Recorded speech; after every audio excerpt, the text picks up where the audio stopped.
minha mama em campo de beisebol com o time de Aruba Tigers. Mas começamos com 3 anos. Me senti bom, contente. Eu comecei com 6 anos. Meu primeiro ano não estava com Grasshoppers, o time no Timas.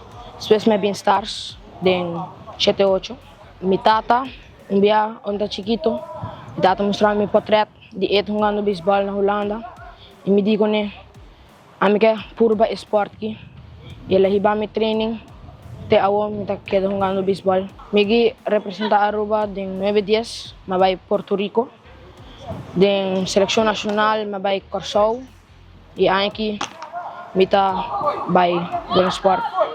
Comecei com beisebol com 6 anos. Me está querendo seguir puxando por mim no beisebol. Com qual time começou com beisebol?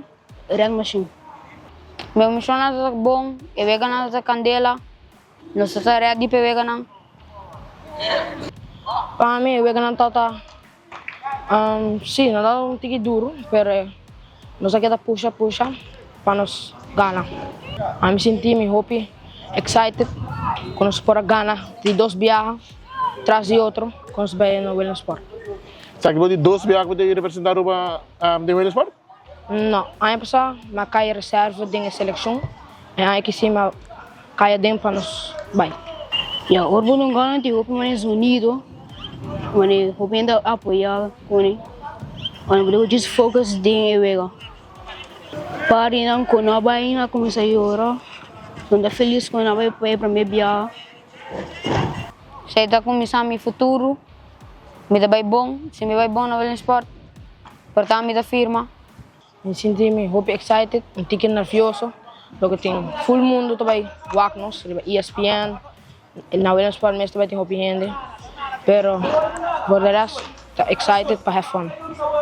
Trein sério, orbo coach bisa buat algo, hasil, ora coach tapape ku wana din ang cara, ato no skip training, no se wega din training, just trein sério.